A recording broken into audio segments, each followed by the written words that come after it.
ஈரோடு மாவட்டம் புஞ்சை புளியம்பட்டியில் SIR படிவம் நிரப்புவது தொடர்பாக திமுக, தாவேக நிர்வாகி கட்சிகளிடையே வாக்குவாதம் ஏற்பட்டது. 5வது வார்டு பகுதியில் உள்ள வீட்டில் இரவு நேரத்தில் வாக்காளர் பட்டியல் சிறப்பு தீவிர திருத்த படிவங்களை BLOக்கள் நிரப்பிய போது இந்த சலசலப்பு ஏற்பட்டது.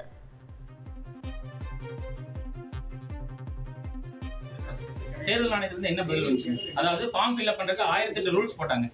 எந்த கரெக்ஷனும் இருக்க கூடாது அப்படின்னு சொல்லி எதுக்காக ஒரு ஃபார்ம் கொடுத்துட்டு இன்னொரு ஃபார்ம் எடுத்து வச்சிட்டு அடித்தளத்தோட எழுதுறதுக்கான காரணம் என்ன? அந்த ஃபார்ம் வந்து அப்லோடே பண்ணிட்டதா அவர் சொல்றாருங்க. இங்க கரெக்ஷனே நாங்க தப்புன்னு சொல்றோம், அங்க போய் கேட்டா அப்லோட் பண்ணிட்டோம்னு சொல்றாரு. அப்ப எங்களுக்கு அந்த ஃபார்ம் வந்து திருப்பி ரிட்டர்ன் வராது இல்லைங்களா? அப்ப நாங்க அத போய் கேட்கும்போது சொல்றாங்க இதுதான் ரீசன், இப்படிதான் நான் எங்க கைக்கு வந்தா நாங்க கொடுக்க மாட்டோம் அப்படின்னு சொல்றாங்க.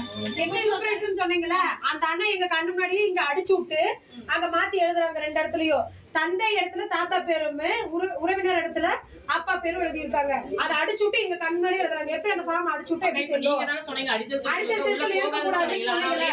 இப்ப அத்தனை ஃபார்ம் அடித்தளத்துல இல்ல போட்டாச்சுன்னு சொன்னாரு. நாளையில இருந்து வாங்க ஃபார்ம்ல போட்டாச்சுன்னு சொல்லி எப்படி போடுவாங்க? திருவண்ணாமலை மகாதீப திருவிழாவுக்கான ஏற்பாடுகள் குறித்து அறநிலையத்துறை அமைச்சர் சேகர் பாபு ஆய்வு செய்தார். வருகிற 24ஆம் தேதி கார்த்திகை தீப திருவிழா கொடியேற்றத்துடன் தொடங்க உள்ளது. இதையொட்டி திருவண்ணாமலை அண்ணாமலையார் கோயிலில் அமைச்சர் சேகர் பாபு ஆய்வு மேற்கொண்டார். பின்னர் தீப திருவிழாவுக்காக மேற்கொள்ள வேண்டிய பணிகள் குறித்து அதிகாரிகளுக்கு அறிவுறுத்தல்களை வழங்கினார். இனி செல்லும் இடமெல்லாம் செய்தி. தந்தி டிவியின் வாட்ஸ்அப் சேனலை ஃபாலோ பண்ணினா செல்லருக்கும் இடமெல்லாம் செய்தி. இதோ QR கோட் இப்பவே ஸ்கேன் பண்ணுங்க, ஃபாலோ பண்ணுங்க.